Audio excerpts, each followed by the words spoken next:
The ground below you suddenly gives way, a gaping hole opens up and you're plunged into darkness. That, my friends, is the terrifying reality of a sinkhole.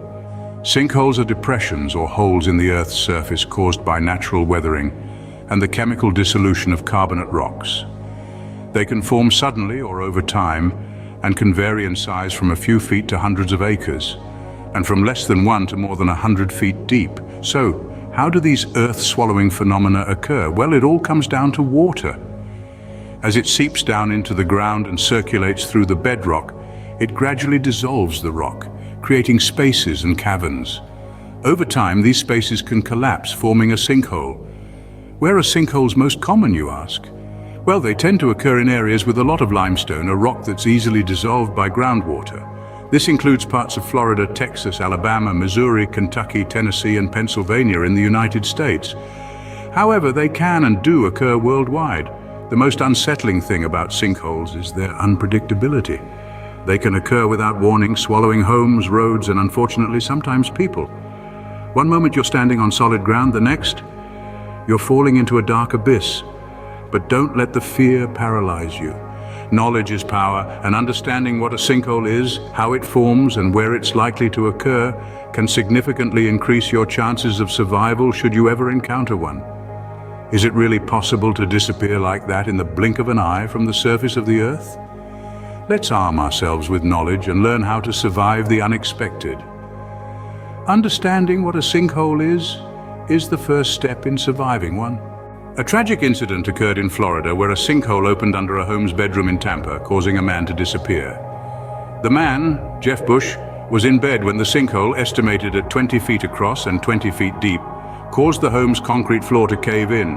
The ground gave way with a loud crash, and Jeff's brother, Jeremy Bush, jumped into the hole in an effort to rescue him, but had to be rescued himself by a sheriff's deputy. Despite his brother's brave attempt to save him, Jeff Bush was presumed dead, as no signs of life were found.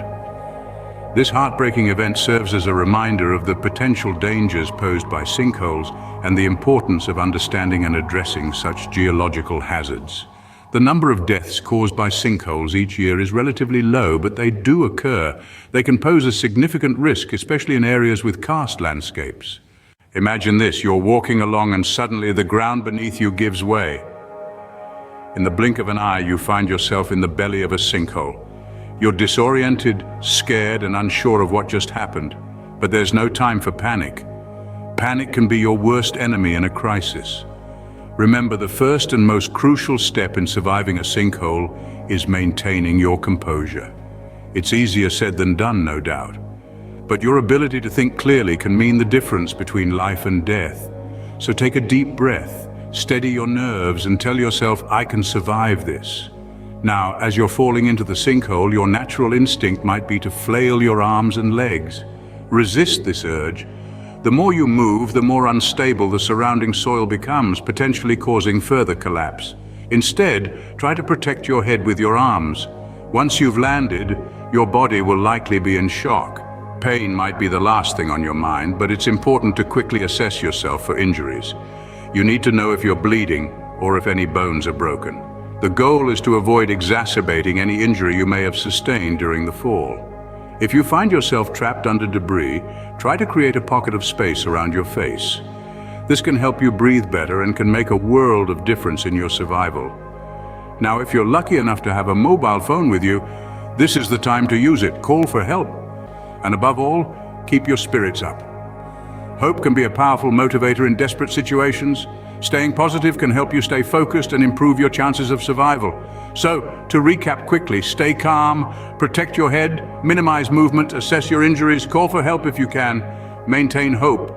The key to your immediate survival is staying calm and protecting yourself from further injury. So, you've fallen into a sinkhole, now what? Take a good look around you. What is the size of the sinkhole? Is it stable? The walls could be loose or crumbly, so avoid touching them if possible. Now it's time to look for potential exit routes. Are there any openings or crevices that may lead to the surface? Can you climb out, or will you need to wait for help? Remember, panic is your enemy. Stay as calm as possible and keep your wits about you. Every decision you make from here on out is critical. Survival is all about adapting to your situation. Assess your surroundings and make a plan. You've assessed the situation, now it's time to get out. Sinkholes can be intimidating, but panic won't do you any good. It's time to strategize, to use your wits and will to escape this predicament. Let's walk through the steps you can take. If the walls seem stable, find a path upwards. Use any protruding roots or rocks as handholds. Move slowly and deliberately. Your life isn't a Hollywood movie. There's no need to rush this scene. But what if climbing out isn't an option? Maybe the walls are too steep or too unstable. In that case, your voice becomes your most valuable asset. Shout for help. The sound can travel far, even from the depths of a sinkhole. If shouting doesn't work, or if you're unable to shout, it's time to turn to technology. If you're in an area with poor service, send a text message. Texts often get through even when calls can't. Use your phone's emergency features if it has them. Some devices allow you to share your location or send an SOS signal. If you don't have a phone or if it's not working, don't lose hope. Use anything you can to create a signal. A whistle can carry sound further than your voice. And remember, conserve your energy. If help is on the way, you need to hold on until it arrives. Do what you can to protect yourself from the elements. If you have water, ration it. Survival is a test of endurance as much as it is a test of wit. Remember, your goal is to get out safely. Don't rush and risk further injury. The odds may be against you, but act wisely and you have a chance. If you do manage somehow to get out, you are not out of danger yet. Before we continue, if you enjoy the video, hit the like and subscribe buttons and share it with your friends and family. Your support is what motivates me to create more brain-boosting content like this. You've made it out of the sinkhole. What's next? Well, pat yourself on the back. You've just survived an ordeal many wouldn't, but the journey doesn't end here. Now it's time to take the necessary steps to ensure your safety in the aftermath. First things first, seek medical attention. Even if you feel fine, you might have internal injuries or be in shock. A quick medical checkup can only do you good. Next, it's crucial to alert the authorities about the sinkhole. Your report could potentially save lives and prevent further accidents. Finally, let's talk prevention. Stay vigilant. Keep an eye out for signs of sinkholes such as depressions in the ground, sinking trees or fence posts, and doors or windows that no longer close properly. Surviving a sinkhole is about more than just the immediate escape.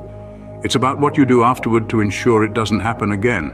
The ground beneath our feet isn't always as solid as we might want to believe. If you're considering staying away from the ground and planning to go for a swim, after surviving the suction of the ground, you wouldn't want to get pulled in by the sea. Click on this video to learn how to survive a whirlpool.